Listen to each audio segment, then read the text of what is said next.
Era finales de octubre, cuando la niebla de las montañas del sur de México desciende sobre el pueblo de Ojo de Agua como un sudario, amortiguando los sonidos y helando la sangre. Ese día, Elara, una mujer de 40 años, cuyo cansancio se reflejaba permanentemente en sus ojos, se detuvo frente al taller de los ojos de cristal. Junto a ella, sus dos hijos, Leo y Nina, se aferraban a su abrigo como pequeños barcos que seguían la estela de su dolor. El taller, que se vendía en el pueblo por $8, no era una opción. Era el fondo del pozo, el único techo que les había dejado el naufragio de sus vidas. El aire estaba cargado del olor a madera vieja, polvo y un tenue y dulce aroma a barniz envejecido. La fachada de la tienda, con sus ventanas polvorientas que mostraban siluetas de muñecas que no habían visto el sol en 60 años, parecía un rostro ciego. Al empujar la puerta, que crujió como un suspiro cansado, entraron en un mundo congelado en el tiempo. Cientos de muñecas de porcelana los observaban desde estantes, mecedoras en miniatura y cajas abiertas. Sus rostros eran obras de arte, pero todas, sin excepción, compartían la misma expresión de sutil y expectante melancolía. El silencio interior era distinto, no era un silencio vacío, era un silencio denso, como el de una habitación llena de gente conteniendo la respiración. Cada muñeca parecía un receptáculo de emociones reprimidas, y el peso colectivo de esa tristeza se hacía presente físicamente, una presión en el aire que dificultaba la respiración. La leyenda del pueblo, que Elara había intentado ignorar, ahora parecía terriblemente plausible. El dolor de la artesana Amalia se había impregnado en cada una de sus creaciones y estaban atrapadas para siempre en su último momento de agonía. Hace un año, la vida de Elara rebosaba de música. La risa de su esposo, David, era la melodía de sus días. Entonces, una enfermedad repentina y costosa se lo llevó y la música se apagó. Las facturas médicas lo consumieron todo: la casa, los ahorros, el futuro, el taller de muñecas, una propiedad que el pueblo consideraba una desgracia maldita, era su única opción desesperada. La promesa que le había hecho a David en su lecho de muerte la atormentaba. Les daré un hogar seguro, David, un lugar sin más lágrimas. La ironía de que su nuevo hogar fuera el supuesto epicentro de la tristeza eterna era casi insoportable. Sus hijos, sus únicos compañeros de duelo, sentían el peso del lugar de maneras opuestas. Leo, con 12 años, intentaba ser el hombre de la casa, un papel que no le sentaba bien. Se movía por el taller con una bravuconería fingida, golpeando las paredes, buscando corrientes de aire, alguna explicación lógica para el escalofrío que le recorría la nuca. «Joseph es solo una casa vieja, mamá», dijo, con la voz un poco más alta de lo normal, pero sus ojos, que se posaban nerviosamente en los rostros de porcelana, delataban el miedo que se negaba a admitir. Nina, de 7 años, era el pilar emocional de la familia. Se aferraba a la pierna de Elara con el rostro pálido. No veía monstruos ni fantasmas. Sentía el dolor. «Mamá», susurró con voz temblorosa, «las muñecas están tristes, una tristeza muy, muy grande». Para Nina, la ausencia del mal era lo que hacía el lugar aún más aterrador. No era una casa embrujada. Era una casa de corazones rotos, y el dolor era tan palpable que la asfixiaba. En el centro del taller, sobre una gran mesa de trabajo, yacía una anomalía. Entre el polvo que lo cubría todo, una figura solitaria yacía bajo un paño de terciopelo. Elara lo retiró y encontró una muñeca grande, del tamaño de una niña, sin terminar. Su cuerpo de porcelana estaba ensamblado, pero su rostro era liso, sin pintar, y sus cuencas oculares estaban vacías, 2 cavidades oscuras y acusadoras. Era un lienzo en blanco en medio de una galería de penas consumadas, y su incompletitud parecía ser la esencia del misterio de aquel lugar. La primera noche fue una tregua tensa. Se instalaron en la casita del fondo, pero la sensación de ser observados por cientos de pares de ojos de cristal los perseguía. El sonido del viejo reloj de la plaza del pueblo dando las horas era su único vínculo con el mundo exterior. Y entonces, cuando el reloj comenzó a dar las 12 campanadas de medianoche, el sonido comenzó. No fue un grito, no fue un gemido, fue un llanto suave y colectivo, el sonido de cientos de pequeñas penas uniéndose en un coro de lamentos. Aterrorizados, Elara, Leo y Nina abrieron la puerta que separaba la casa del taller y presenciaron lo imposible. La luz de la luna, filtrándose por las ventanas polvorientas, iluminaba la escena. De los ojos de cristal de cada una de las cientos de muñecas brotaban lágrimas. Lágrimas reales, brillantes al resbalar por sus mejillas de porcelana pintada. El llanto parecía venir de todas partes y de ninguna, un eco de un dolor que no pertenecía a este mundo, pero que se manifestaba físicamente en él. El fenómeno fue de una sincronía perfecta, de una belleza aterradora. Objetos inanimados, de arcilla y vidrio, producían una compleja respuesta biológica, una manifestación de dolor que desafiaba toda lógica. El miedo que sentían no era solo a lo sobrenatural, sino a la inevitabilidad. El reloj de la plaza del pueblo dio su última campanada y el llanto comenzó a amainar. Las lágrimas dejaron de fluir, dejando solo rastros brillantes en los rostros de porcelana. Y con el silencio llegó la certeza más aterradora de todas. Volvería a suceder. En exactamente 24 horas. Antes de descubrir por qué lloran estas muñecas, si alguna vez has sentido una tristeza tan profunda en un lugar que parecía que las paredes mismas podían llorar, por favor, dale me gusta a este video. Es un pequeño gesto que nos demuestra que te identificas con la emoción de esta historia, que comprendes el escalofrío que supone presenciar un dolor que trasciende la vida. Cada me gusta es una lágrima de empatía compartida. Y si te fascinan los misterios que se reinventan, que regresan noche tras noche, suscríbete al canal Hidden Tales. Historias como la de Elara, atrapada en un ciclo de tristeza sobrenatural, son la esencia de lo que exploramos. Únete a nuestra comunidad,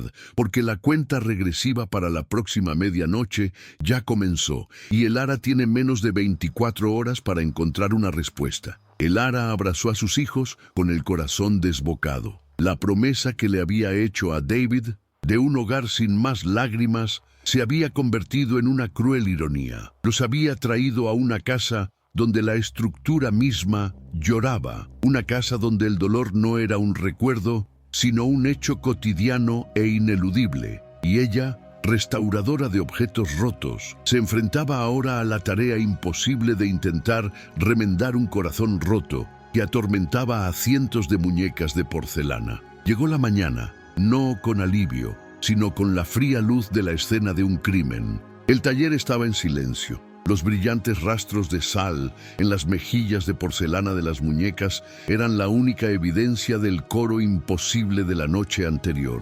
El miedo aún la acechaba, un nudo frío en el estómago de Elara, pero bajo él algo más despertó. La restauradora, la solucionadora de problemas, no podía aliviar su propio dolor, pero tal vez podría comprender cómo aquella casa estaba tan perfectamente rota. Dejando a los niños en la parte de atrás con instrucciones precisas, comenzó su trabajo, no como una madre aterrorizada, sino como una técnica forense. Con una lupa que había rescatado de su antiguo taller, examinó los rastros. Eran cristales de sal, sin duda alguna. Un análisis químico de una lágrima auténtica. La imposibilidad del hecho era un muro infranqueable para la lógica, pero la evidencia era irrefutable. Pasó de muñeca en muñeca. Sus manos expertas buscando mecanismos, tubos ocultos, cualquier truco de relojero que pudiera explicar el fenómeno. Pero no había nada. Eran simplemente porcelana,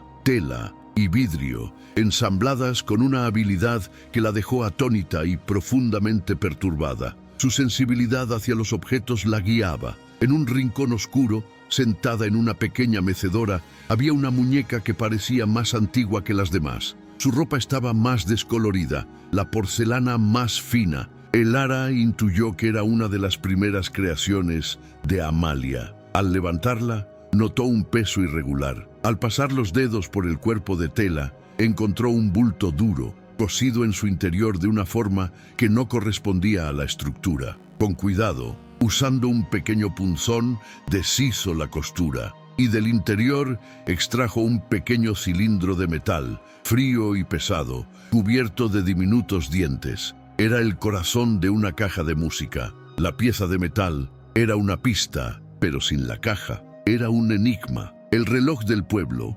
audible a lo lejos, dio las horas de la mañana, un recordatorio implacable de que la medianoche se acercaba de nuevo. El Ara sabía que las respuestas ya no estaban en el taller, sino en la historia del pueblo. Necesitaba saber quién era Amalia, no la leyenda, sino la mujer.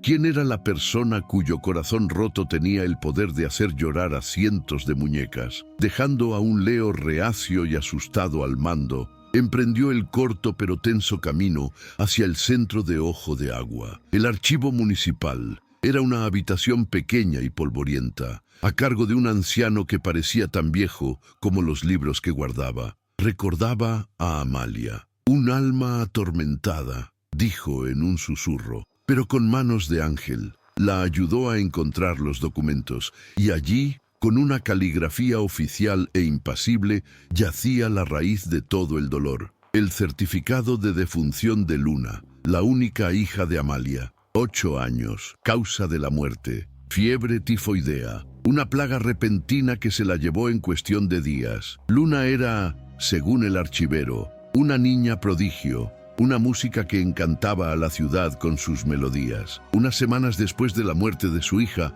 apareció otra entrada, la de Amalia, causa oficial de la muerte, insuficiencia cardíaca. Pero el archivero negó con la cabeza. No fue su corazón lo que falló, dijo. Fue su voluntad de vivir. Simplemente se fue apagando. La encontraron en su mecedora, rodeada de sus chicas, como ella las llamaba. Un corazón roto. A veces, eso es más letal que cualquier enfermedad. La leyenda era cierta. El dolor de Amalia no era una metáfora. Fue el arma que la mató. Y de alguna manera, su eco aún resonaba en aquel taller. El Ara regresó al taller con el peso de aquella tragedia sobre sus hombros. La tristeza de las muñecas ya no era un misterio, era un epitafio. Ahora, con una nueva comprensión, se sintió impulsada a explorar la parte residencial de la casa, el espacio personal de Amalia y Luna. La habitación de Luna estaba intacta, una cápsula del tiempo de una infancia truncada.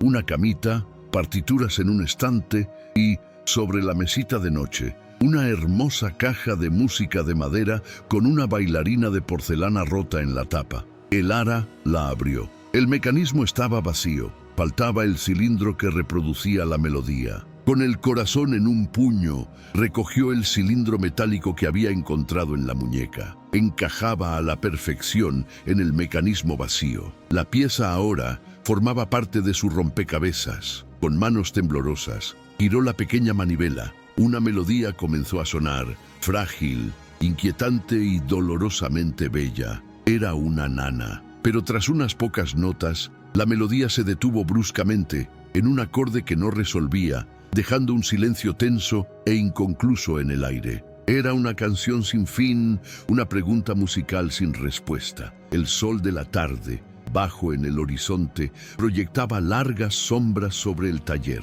Faltaban pocas horas para la medianoche. La melodía inacabada parecía burlarse de ella. Un eco de la tarea inconclusa que mantenía aquella casa hechizada. ¿Qué podía hacer?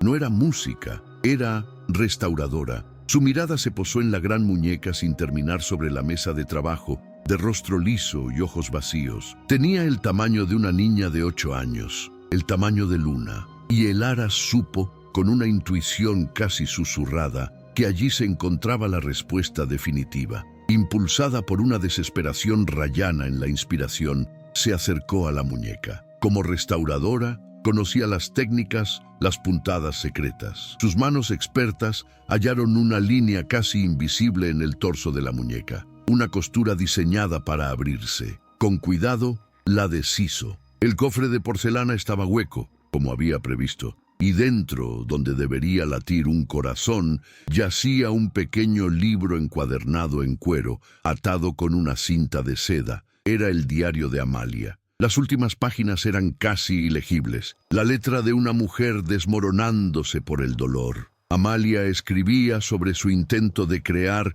una última muñeca para Luna, un regalo final, un hogar para su memoria, y quería poner la nana de Luna, la última pieza que la niña componía, en la caja de música dentro de la muñeca. Pero el dolor era tan intenso, el recuerdo tan vívido, que no podía recordar el final. La melodía que Luna siempre tarareaba, el final que le había prometido mostrarle a su madre al día siguiente. Se había ido con ella. Con lágrimas en los ojos, Elara leyó la última entrada, escrita con la letra temblorosa de una mano que se rendía. No puedo terminar su canción, y sin la canción, su espíritu no puede descansar, y yo no puedo descansar. Y luego, la frase final que lo explicaba todo: mis hijas lloran conmigo. No era una maldición, era un dolor compartido, un coro de sufrimiento por una canción que nunca encontró su nota final. Y la medianoche se acercaba, trayendo consigo una vez más el torrente de lágrimas. La revelación en el diario de Amalia fue como una llave girando en una cerradura oxidada. El misterio no era una presencia fantasmal, sino un lamento. No era una maldición, sino una pieza musical inacabada. Las muñecas no lloraban de miedo ni malicia, sino de empatía, atrapadas en un ciclo de duelo con su creadora. Un coro por el dolor de una madre que murió intentando completar una nana. Elara miró el reloj de la pared de la cocina, cuyas manecillas se movían inexorablemente hacia la medianoche, y el peso de aquella tarea inconclusa la abrumó. La comunidad de arriba, el pueblo de Ojo de Agua, continuaba con su vida nocturna, sus luces un tenue resplandor lejano contra la niebla. Las familias se reunían, los niños se dormían con sus propias nanas, dulces y reconfortantes. Nadie allí sabía que, bajo uno de sus tejados, una canción rota mantenía a dos almas y cientos de muñecas de porcelana en un purgatorio de lágrimas. El pueblo había optado por olvidar a Amalia y su tragedia, tachándola de leyenda aterradora, un cuento para los niños. Enterraron su dolor bajo el folclore, sin imaginar que el dolor seguía resonando, noche tras noche. La leyenda que contaba el pueblo sobre el dolor de Amalia impregnando sus creaciones era cierta, pero habían malinterpretado la naturaleza de esa impregnación. No era una maldición activa, sino un eco pasivo. Las muñecas eran como diapasones perfectamente sintonizados con la frecuencia del dolor de su creadora y la melodía inconclusa. El bucle musical de una pregunta sin respuesta era el detonante que, cada medianoche, hacía resonar esos diapasones, manifestando la tristeza de Amalia en lágrimas físicas. Eran prisioneras de una sinfonía de duelo. Julieta, con su mente de restauradora, empezó a ver el problema no como un fenómeno paranormal, sino como un mecanismo averiado, un mecanismo muy delicado y extraño, pero un mecanismo al fin y al cabo. El problema no eran las muñecas, sino la canción. La solución no era un exorcismo, sino una composición musical. La tarea era tan imposible, tan ajena a su ámbito de especialización, que resultaba casi absurda. Ella reparaba madera y barniz, no melodías ni corazones rotos. La historia de Amalia y Luna fue una tragedia en dos partes. Primero, la muerte de la niña. Segundo, la incapacidad de la madre para procesar su dolor a través de su arte. Amalia, la artesana, había intentado usar sus habilidades para crear un monumento, un último acto de amor, pero su dolor era tan grande que la paralizó, dejando la obra inconclusa. Y esta incompletitud, la canción sin su nota final, fue lo que mantuvo la energía de la tristeza atrapada en aquella casa. Fue un motor de duelo perpetuo. El viaje de Elara al archivo municipal, si bien le había proporcionado contexto, ahora parecía incompleto. La historia que contó el archivero sobre un corazón roto era cierta, pero le faltaba el detalle crucial: el ritual de duelo interrumpido. La ciudad vio el resultado, la muerte, el abandono, la leyenda, pero nunca conoció la causa, la mecánica de aquel dolor. Veían la casa como un lugar embrujado, un sitio que debía evitarse, cuando en realidad era un hospital para dos almas, esperando a un médico que nunca llegó. La contradicción que ahora atormentaba a Elara era de otra índole. Si no hacía nada,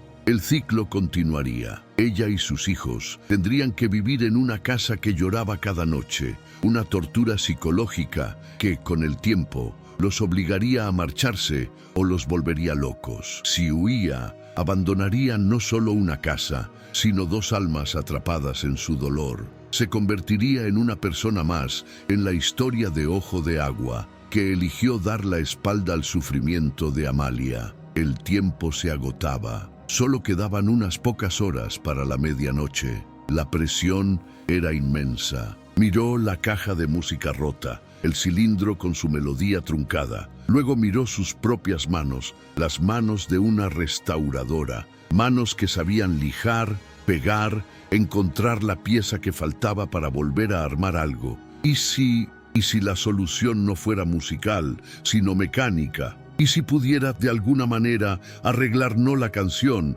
sino el instrumento? La idea fue un tiro al aire, una apuesta desesperada, pero era lo único que encajaba con su esencia. No era compositora, pero sí artesana. Igual que Amalia, el vínculo entre ellas, el de dos madres, dos artesanas, dos mujeres marcadas por la pérdida, pareció solidificarse en ese instante. Quizá Amalia no necesitaba un músico para terminar su canción. Quizá necesitaba una colega, alguien que comprendiera el lenguaje de las manos, la gramática de la creación y la reparación. Elara sintió una nueva oleada de determinación. No huiría. No se quedaría de brazos cruzados ante la tragedia de esa noche. Intervendría. Tomó sus herramientas de restauración, las pequeñas limas, las delicadas pinzas, y las colocó en el banco de trabajo de Amalia, junto a la caja de música rota. No sabía si podría, pero tenía que intentarlo, por Amalia, por Luna y por sus propios hijos, que merecían un hogar sin lágrimas. La batalla contra el tiempo y el dolor estaba a punto de comenzar. Una vez tomada la decisión, el taller dejó de ser un lugar de temor y se convirtió en un quirófano. El paciente era la caja de música, la enfermedad, una melodía quebrada. La cuenta atrás hasta la medianoche era el tic-tac del corazón del paciente. Elara trabajaba bajo la luz de una sola lámpara, con sus instrumentos de curación dispuestos junto a los de Amalia, una colaboración silenciosa a través del tiempo. Sus hijos, en lugar de esconderse, se convirtieron en sus enfermeros. Leo sostenía la linterna, con el rostro concentrado, mientras Nina observaba en reverente silencio, guardiana de la atmósfera. Guiada por su intuición artesanal, Elara examinó el mecanismo de la caja de música. Estaba dañado, no solo por la ausencia del cilindro, sino también por el paso del tiempo y el abandono. Algunos de los dientes del peine metálico que hacían sonar las notas estaban doblados, otros rotos. La bailarina de porcelana de la tapa estaba hecha añicos. Era un reflejo físico del corazón roto de Amalia. Con infinita paciencia, Elara comenzó el delicado trabajo, enderezando los dientes metálicos con pinzas y limpiando 60 años de polvo de los pequeños engranajes. No se limitaba a reparar un objeto, realizaba un acto de cuidado, de compasión. El diario de Amalia estaba abierto a su lado, y en una de sus entradas, Elara encontró una pista crucial. Amalia había escrito sobre la nana, sobre cómo Luna quería que sonara, como la lluvia al dormirse. Con esa imagen en mente, Elara escuchó la melodía inacabada una y otra vez. La frase musical era hermosa, pero terminaba con una nota de tensión,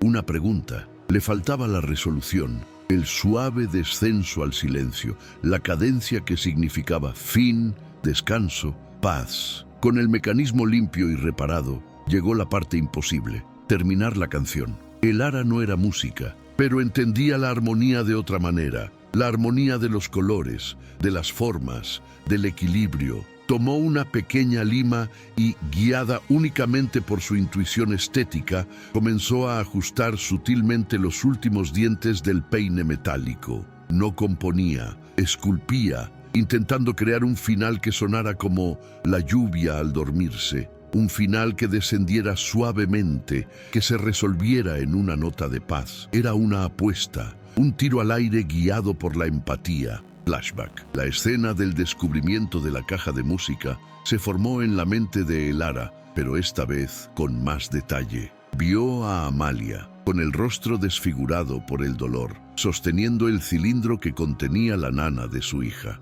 Intentaba arreglar la muñeca de Luna, pero le temblaban tanto las manos que no podía. En un arrebato de frustración y dolor, había escondido el cilindro dentro de una de sus muñecas más antiguas, como si enterrara la melodía misma, incapaz de soportar su belleza inacabada. Y entonces, en su desesperación, rompió la caja de música, un acto de violencia contra el objeto que representaba su fracaso. Flashback. La visión cambió. Elara vio a Luna, unas semanas antes de enfermar, sentada al piano, sus deditos danzando sobre las teclas. Tarareaba la melodía de su nana, intentando encontrar el final. Amalia la observaba desde la puerta, sonriendo. «Ya casi está lista, mami», había dicho Luna. «Mañana te enseñaré el final. Es la parte más bonita. El mañana que nunca llegó, la nota final. La parte más bonita se fue con ella, dejando tras de sí un eco eterno de vacío». De vuelta al presente, las lágrimas corrían por el rostro de Elara mientras trabajaba, mezclándose con las suyas al intentar contener las de los demás. Sentía el dolor de Amalia como si fuera suyo, el dolor de una madre que había perdido a una hija, el dolor de una artesana que no pudo terminar su última obra de amor. Restaurar la caja de música se había convertido en algo más que una tarea técnica. Se había convertido en un acto de solidaridad, una madre culminando la obra de otra a través del abismo de 60 años de duelo. Tras los últimos ajustes, la caja de música estaba completa de nuevo. La bailarina de porcelana había sido cuidadosamente pegada. El mecanismo estaba limpio y la melodía, estaba completa. Faltaban solo 10 minutos para la medianoche. El sonido del reloj de la plaza del pueblo, dando las horas y cuarto, era como un martillo marcando el paso del tiempo. La tensión en el pequeño taller era casi insoportable. Leo y Nina se abrazaron, con la mirada fija en su madre. Elara colocó la caja de música restaurada sobre la mesa de trabajo de Amalia, junto a la muñeca inacabada de Luna. Ahí era donde debía estar. Aún no le había dado cuerda. No había llegado el momento. Se sentó en la mecedora de Amalia, la misma donde habían encontrado muerto al artesano, y esperó. No sentía miedo. Sentía una extraña calma. La calma de una artista que había hecho todo lo posible y ahora entregaba su obra al universo. El diario de Amalia, con su última súplica desesperada, parecía observarla desde la mesa. La muñeca inacabada, con sus ojos vacíos, parecía esperar, y los cientos de muñecas en los estantes parecían contener la respiración. Todo el taller, toda la ciudad, el mundo entero parecían haber enmudecido, esperando el último tañido de la medianoche, esperando a ver si la canción de una restauradora bastaría para calmar el dolor de la artesana y traer paz a su casa de lágrimas. El último tañido del reloj de la plaza resonó y se apagó, dejando tras de sí un pesado silencio, el aliento colectivo del mundo ante lo inevitable. Y entonces, puntualmente, comenzó el suave siseo de un llanto, proveniente de cada rincón del taller. Las lágrimas, como la noche anterior, empezaron a formarse en el rabillo de los ojos de cristal, brillando a la luz de la luna y trazando su ya conocido camino por las mejillas de porcelana. El ciclo de dolor había comenzado de nuevo, indiferente a los esfuerzos de Elara. Por un instante, la invadió una desesperación abrumadora. Había fracasado. Pero entonces miró la caja de música, su pequeña arca de esperanza. La elección se presentó ya no como un dilema, sino como un acto de rebeldía. Por un lado, el camino del miedo, llevarse a sus hijos y huir de aquella marea de tristeza, abandonar la casa a su eterno dolor, como todos los demás habían hecho, dejando a Amalia y Luna atrapadas en su lamento. Era la elección de la supervivencia, la elección de admitir la derrota ante un dolor ajeno. Al otro lado, el camino de la empatía, permanecer, afrontar el coro de lágrimas no con miedo, sino con música, confiar en sus manos, en su intuición, en la conexión que sentía con la madre que la precedió. Fue la elección de una restauradora, la negativa a aceptar que algo se rompiera para siempre. Fue la elección de una madre, la negativa a dar la espalda al sufrimiento ajeno. Fue una apuesta, no por la lógica, sino por la creencia de que la belleza, en forma de una melodía completa, podía sanar una herida que el tiempo no pudo.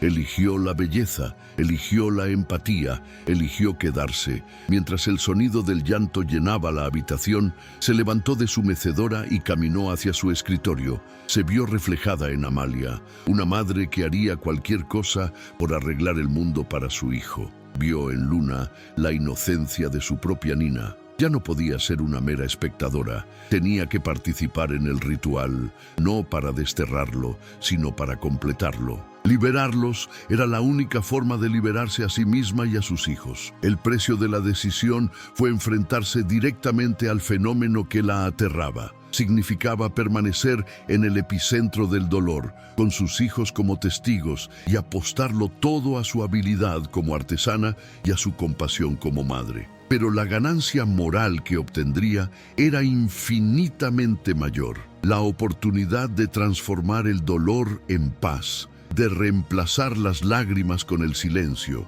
de brindar a dos almas perdidas el descanso que merecían, y quizá en el proceso comenzar a sanar las heridas de su propio corazón roto. Con manos firmes, giró la pequeña manivela de la caja de música restaurada. Había llegado el momento decisivo. La decisión estaba tomada, la melodía comenzaría, y el mundo, o al menos el pequeño mundo de aquel taller, cambiaría para siempre. La decisión de Elara no fue un pensamiento, sino una acción. Con el llanto de las muñecas resonando en el taller, se puso de pie, caminó hacia la mesa de trabajo y, con una mano firme que no parecía ser la suya, giró la manivela de la caja de música. La melodía, ya completa, llenó el aire. La nana de Luna, por fin terminada, era de una belleza conmovedora. Y cuando la última nota, la nota de la paz, resonó y se desvaneció, el llanto de las muñecas cesó.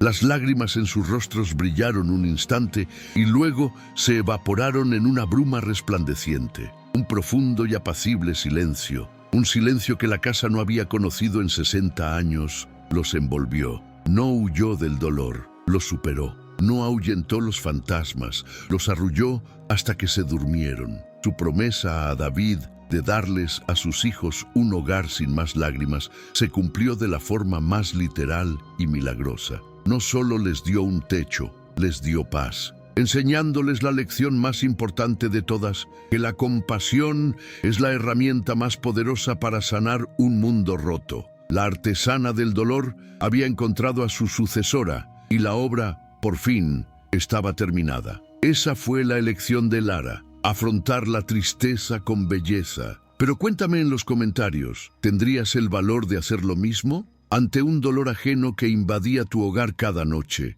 ¿huirías o intentarías sanarlo, aun sin saber si era posible? ¿Qué elegirías? ¿La cerradura o la llave de una canción? Me interesa mucho leer tu respuesta, porque es en estas decisiones entre aislamiento y empatía donde se pone a prueba nuestra humanidad. En el canal Relatos Óculos, creemos que cada casa embrujada es simplemente una casa con una historia que necesita ser contada hasta el final. Tu voz, tu elección, nos ayudan a componer esta melodía. La conversación con sus hijos a la mañana siguiente transcurrió en silencio. No había nada que decir. Habían presenciado el milagro. El miedo en sus ojos se había transformado en una reverente admiración por su madre. Ya no la veían como una viuda cansada, sino como una heroína, una maestra de la música. El vínculo entre ellos, forjado en el miedo compartido, ahora se veía templado por el respeto mutuo. Ya no eran víctimas de un misterio, eran los guardianes de una paz arduamente conquistada. Comenzó la preparación para su nueva vida. Elara, con un profundo sentido del deber hacia Amalia, decidió reabrir el taller, no solo como una tienda de muñecas, sino como un lugar de memoria, un pequeño museo que albergaba la historia de una madre y su hija y su nana. Dedicaba sus días a restaurar las muñecas, no solo sus cuerpos de porcelana, sino también las historias que guardaban, tratando a cada una como una pequeña obra de arte nacida del dolor y ahora redimida por la paz. Un recuerdo de David, uno que antes la hacía llorar, ahora la hacía sonreír. Él la observaba en su viejo taller, esforzándose por reparar un mueble antiguo y complejo. «No te rindes, ¿verdad?», le había dicho con admiración. «Crees que todo tiene arreglo». Ella no lo había creído entonces, pero ahora, en la tranquilidad de su nuevo hogar, comprendía que tenía razón. Quizás no todo tenía arreglo, pero todo merecía la pena intentarlo. La determinación de honrar el legado de Amalia quedó sellada con un último acto. La gran muñeca inacabada de Luna, el lienzo en blanco en el corazón de la tragedia, se convirtió en su proyecto personal. Con la ayuda de Nina, quien había heredado la delicadeza de su madre, comenzó a trabajar en ella. No la harían a semejanza de Luna, cuya foto encontraron en el diario, sino como un símbolo de todos los niños. Le pintarían el rostro una expresión de serenidad, de sueños apacibles. La muñeca nacida del dolor se convertiría en el monumento a la paz que le siguió. Con el plan de reabrir la tienda, surgió un nuevo desafío: contar la historia a la ciudad. Necesitaban transformar la leyenda de una maldición en la historia de una cura. Elara no sabía cómo reaccionaría el mundo exterior ante su verdad imposible, pero sabía que les debía a Amalia y Luna no solo paz, sino también la dignidad de su verdadera historia. La batalla contra la tristeza había terminado. La batalla contra la incredulidad estaba a punto de comenzar. La paz que reinaba en el taller era un preciado secreto, pero Elara sabía que no podía permanecer oculto para siempre. La historia de Amalia y Luna no merecía ser reemplazada por una leyenda de terror. Sentía un deber no solo para con los muertos, sino también para con la ciudad, de corregir la historia, de transformar el miedo en comprensión. No convocó una reunión formal. Su enfoque sería más discreto, más íntimo. Envió una nota al antiguo archivero de la ciudad, el primero en mostrarle amabilidad, invitándolo a la reapertura del taller al final de la semana. La revelación comenzaría con él. Preparar la reapertura fue un acto de curaduría. Elara y sus hijos no solo limpiaban una tienda, montaban un museo. Cada muñeca fue limpiada, su ropa remendada y dispuestas no como mercancía, sino como un público silencioso y sereno. En el centro del taller, sobre la mesa de trabajo de Amalia, Elara creó un pequeño altar, el diario abierto por la última página, la caja de música restaurada a su lado y la muñeca inacabada de Luna, ahora símbolo de paz, no de dolor. Juntos pintaron un nuevo letrero de madera para colgarlo afuera. Las letras, pintadas por Elara en un azul suave, deletreaban el nuevo nombre: Taller de la Canción de Cuna Silenciosa. El nombre era poesía, un misterio que no amenazaba, sino que invitaba. Era su manera de señalar que la maldición había sido reemplazada por una melodía. El acto de pintar el letrero juntos, Leo lijando la madera y Nina eligiendo el color, selló su pacto como los nuevos guardianes de la historia de ese lugar. La noche anterior a la reapertura, con todo listo, el nerviosismo finalmente se apoderó de Elara. Sentada en la mecedora de Amalia, en el ahora silencioso y tranquilo taller, la asaltó la duda. ¿Quién le creería? Una viuda desesperada que se había mudado a una casa embrujada y ahora contaba una historia de fantasmas y cajas de música mágicas. La tacharían de loca, de oportunista que intentaba sacar provecho de la leyenda local. El miedo al ridículo, al juicio del pequeño pueblo, era casi tan paralizante como el llanto de las muñecas. Sus hijos la encontraron allí, sentada en la oscuridad, no hizo falta preguntar. Leo, que había estado temblando de miedo en ese mismo lugar, ahora se acercó con una calma que lo hacía parecer mayor. «Estás haciendo lo correcto, mamá», dijo. «Eres valiente». Nina, a su vez, le mostró un nuevo dibujo en su cuaderno. Ya no eran figuras tristes, era un dibujo de dos mujeres, una al lado de la otra, sonriendo, mientras una niña tocaba una caja de música.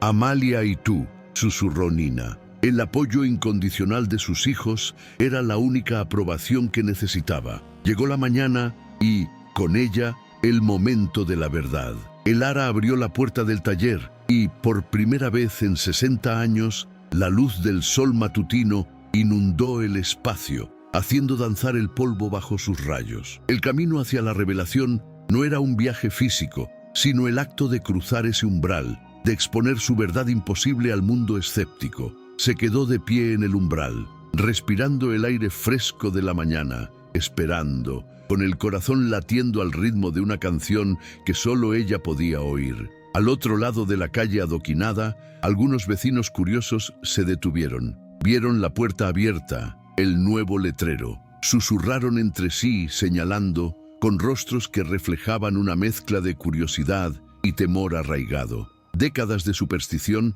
no podían borrarse en una sola mañana. Para ellos, aquella seguía siendo la casa maldita, y el ara, la loca que vivía allí. La resistencia no provenía de figuras poderosas, sino del peso colectivo de la memoria y el miedo de la ciudad. La oposición era silenciosa, pero palpable. Una anciana, que pasaba con su cesta de la compra, se santiguó al mirar la puerta abierta. Un grupo de adolescentes reía, retándose unos a otros a acercarse. El ara sintió el muro de incredulidad de la ciudad, una fuerza tan real como las paredes de su taller. No querían que su leyenda se extinguiera. A veces la gente se aferra a sus fantasmas. Preferían la emoción del miedo a la calma de una triste verdad.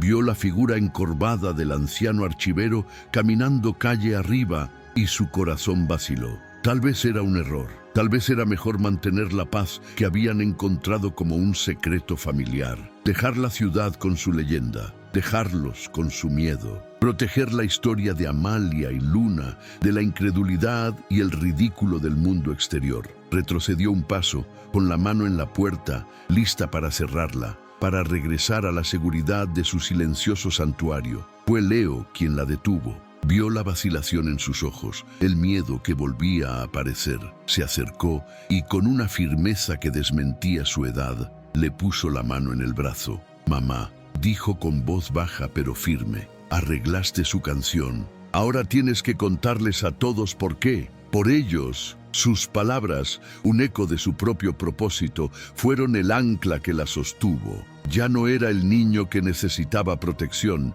era su compañero en esa misión. La fuerza de su hijo la invadió. El ara respiró hondo, abrió la puerta y avanzó de nuevo hacia la luz del sol. No se escondería. Ella era la restauradora. Ella era la guardiana de la canción. Y la historia merecía ser contada. Miró al archivero que se acercaba y, por primera vez ese día, sonrió. Una sonrisa sincera, la sonrisa de quien ya no tiene nada que temer. El momento de la verdad ya no era una prueba, era una liberación. El anciano archivero llegó a la puerta, sin aliento tras la subida. Su mirada recorrió a el ara y se abrió de par en par al contemplar el interior del taller, que ya no era un lugar de oscuridad y polvo, sino un espacio de luz y serena calma. Observó las muñecas, el altar sobre la mesa de trabajo, los rostros serenos de Leo y Nina. La pregunta en sus ojos era una mezcla de incredulidad y esperanza. «Hija mía», dijo con voz llena de asombro, «¿qué ha ocurrido aquí?». La pregunta quedó suspendida en el aire. La primera nota de la sinfonía de la verdad que estaba a punto de sonar. El anciano archivero entró en el taller y lo que vio lo hizo detenerse en el umbral. El lugar que recordaba de su infancia como oscuro, polvoriento y cargado de una tristeza opresiva, ahora estaba bañado por una suave luz matutina, limpio y extrañamente sereno. El ara no dijo una palabra. Simplemente lo condujo por el pasillo de muñecas ahora silenciosas hasta el banco de trabajo en el centro. Allí le presentó sus pruebas: el diario de Amalia abierto por la última página, la muñeca inacabada de Luna y la pequeña caja de música de madera, con su bailarina de porcelana cuidadosamente pegada de nuevo en su lugar. En lugar de hablar, Elara extendió la mano y giró la manivela de la caja de música. La melodía llenó el silencio. No la breve y tensa melodía que Amalia había dejado, sino la nana completa, con el suave y apacible final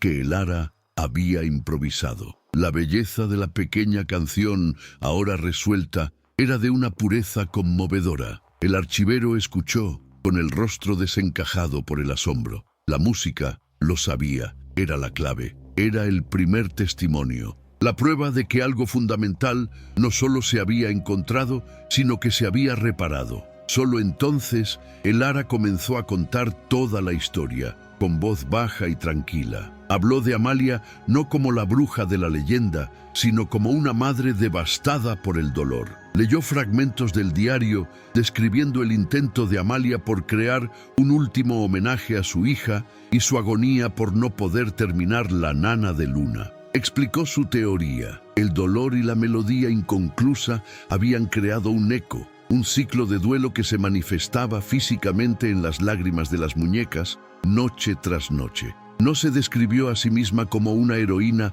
ni como una exorcista. Se describió como una artesana. «Soy restauradora», dijo con voz sencilla y directa. «Vi algo roto, una madre que no podía descansar, una hija que no podía dormir, una canción sin fin. No sabía si funcionaría. Pero yo también soy madre. Tenía que intentar arreglarlo». Habló de su decisión de quedarse, de afrontar su miedo y de usar sus propias manos para intentar darle a la melodía el final apacible que necesitaba. Concluyó describiendo la última medianoche, el llanto, la música y luego, por primera vez en 60 años, el silencio. Un silencio apacible. El archivero, que había escuchado toda la historia sin decir palabra, observó la sala, contemplando los cientos de rostros de porcelana que ahora parecían sumidos en una serena quietud. Recordó la atmósfera de aquella tienda, una opresión en el aire que le oprimía el pecho,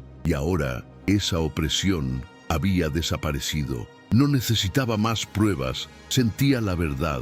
Lágrimas silenciosas comenzaron a rodar por el rostro arrugado del anciano. No eran lágrimas de miedo, sino de una tristeza y vergüenza largamente reprimidas. «Dios mío», susurró con la voz entrecortada. «Durante todos estos años la convertimos en un monstruo. Contamos historias de terror sobre ella, pero solo era una madre, con el corazón roto, la culpa del pueblo». La forma en que habían convertido el dolor de una mujer en su macabro entretenimiento lo abrumaba. Recorrió la tienda, acariciando suavemente el rostro de una de las muñecas. «Me acuerdo de Luna», dijo, con un recuerdo que le volvía de su infancia. Era una niña que tocaba el piano en la plaza del pueblo. Tenía un talento extraordinario. Cuando murió, fue como si la música se hubiera ido de ojo de agua. Su testimonio, el vívido recuerdo de la niña y su don, arraigó la historia de Elara en la realidad del pueblo.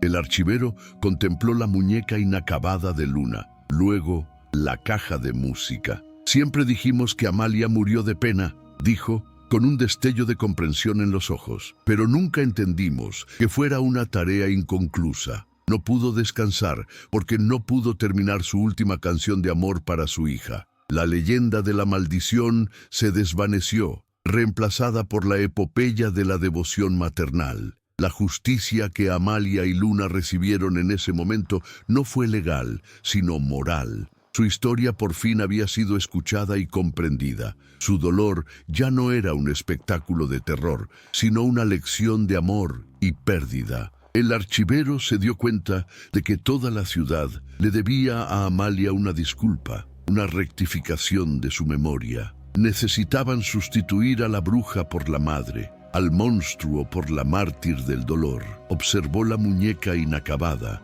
que Elara y Nina habían comenzado a transformar en un símbolo de paz. Ya no la veía como un objeto maldito, sino como un monumento al dolor de Amalia, al talento de Luna y ahora a la compasión de Elara. La comunidad ya no tenía un lugar que temer, sino una historia que honrar, y supo lo que debía hacer. La gente necesita saber la verdad, declaró con voz firme, llena de un nuevo propósito. No la historia de terror que nos hemos contado durante tanto tiempo, la historia de amor, la historia de la canción. Le prometió a Elara que usaría su posición, su acceso a los archivos y su reputación en la ciudad para ayudarla a contar la historia correctamente. La transformación de la comunidad había comenzado con la conversión de su guardián de la memoria. Se volvió hacia Elara, y la mirada que le dirigió ya no era la de un hombre que contempla con lástima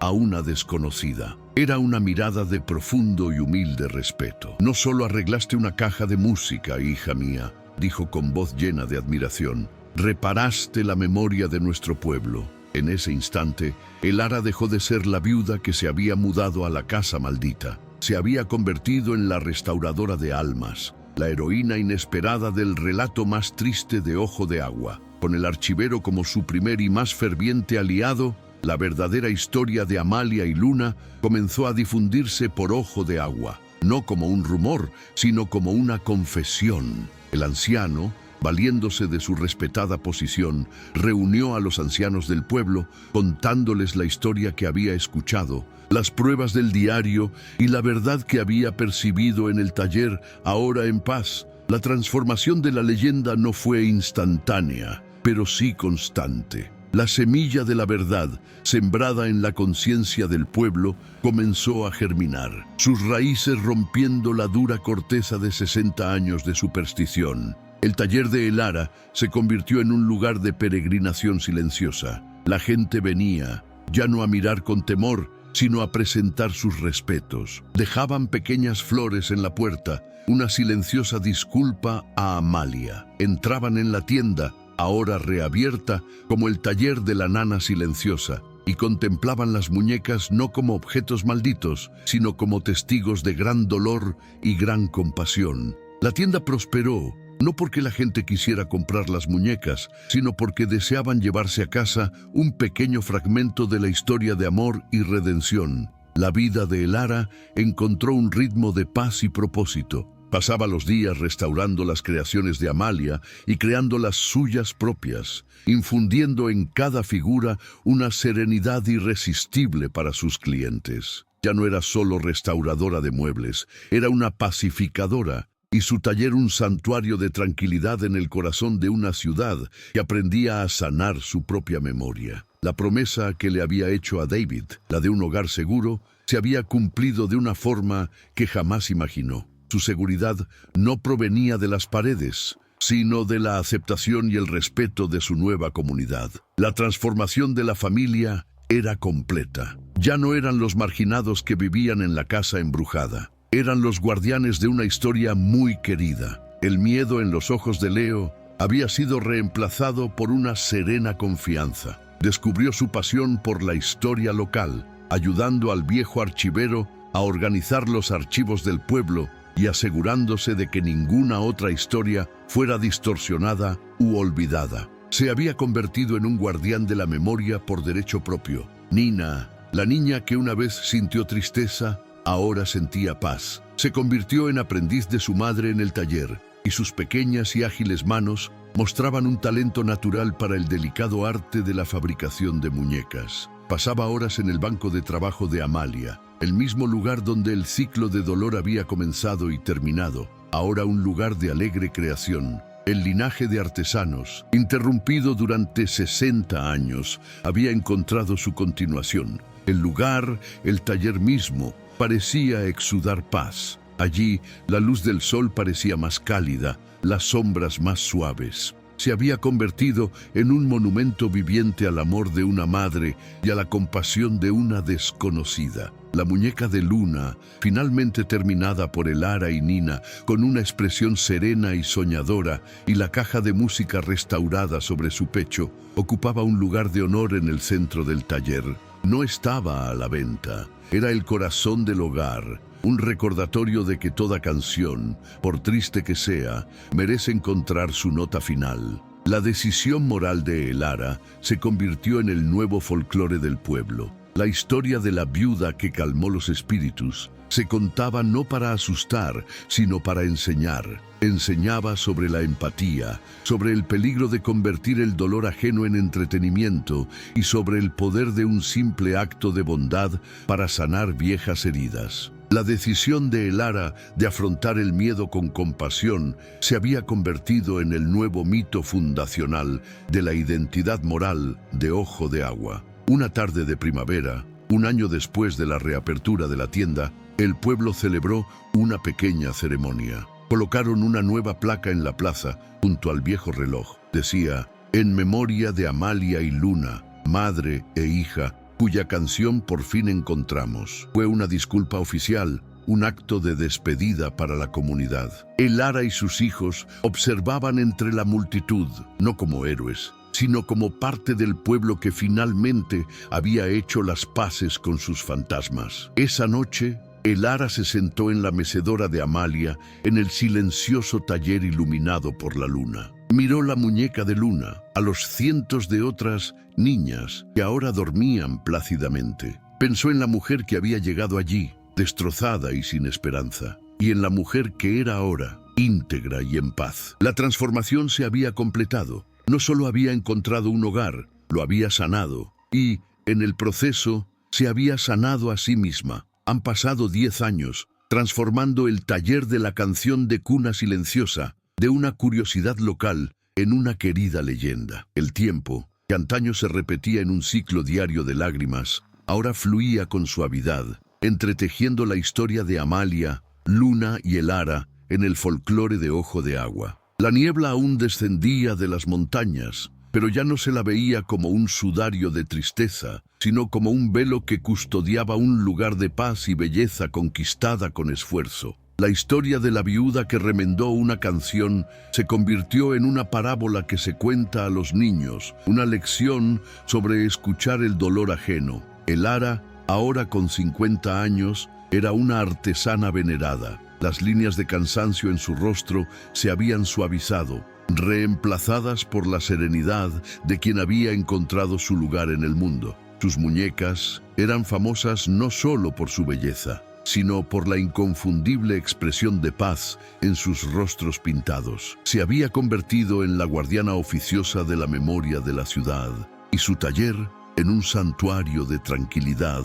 donde la gente acudía no solo a comprar, sino a sentir la calma que ella había creado. Sus hijos, cuya infancia había estado marcada por aquel misterio nocturno, se habían convertido en jóvenes adultos, cuya fortaleza se veía templada por la compasión. Leo, a los 22 años, era músico y estudioso del folclore. La melodía inconclusa que lo había aterrorizado lo había impulsado a buscar otras canciones sanadoras, recopilando las historias y melodías olvidadas de la región. El niño que se había visto obligado a escuchar un lamento, ahora dedicaba su vida a asegurarse de que ninguna otra canción se perdiera. Nina, a los 17 años, era la heredera del oficio. La joven que una vez sintió la tristeza de las muñecas, ahora aprendía a brindarles alegría. Trabajaba junto a su madre, y sus manos jóvenes y ágiles ya mostraban un talento que rivalizaba con el de Amalia. Era la continuación del linaje de artesanas, prueba viviente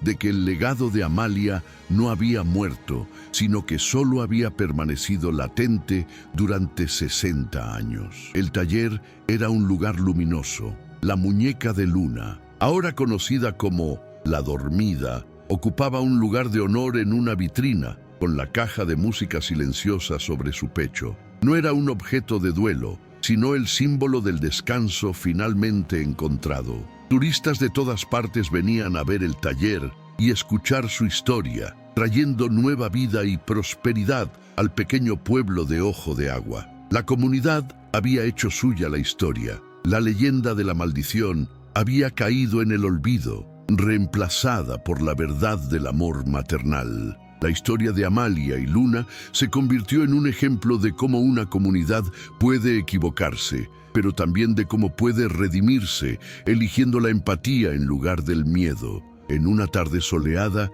Elara estaba sentada en la mecedora de Amalia, observando a Nina en su mesa de trabajo. Nina daba los últimos retoques a una nueva muñeca, pintando una suave y serena sonrisa en su rostro de porcelana. La luz del sol de la tarde inundaba el taller, iluminando las partículas de polvo que danzaban en el aire como notas musicales visibles. La caja de música de Luna permanecía en silencio sobre un estante, terminada su labor. Elara contempló la escena, su hija, continuando la tradición de criarla, en la misma habitación donde antaño resonaban los llantos, y sintió una paz tan profunda que casi parecía música. Pensó en la mujer que había llegado allí, una viuda desconsolada que solo buscaba refugio, y pensó en todo lo que había aprendido. Compramos esta casa por $8, el precio de nuestro dolor, reflexionó. Su voz un susurro que se mezcló con el silencio de la tarde.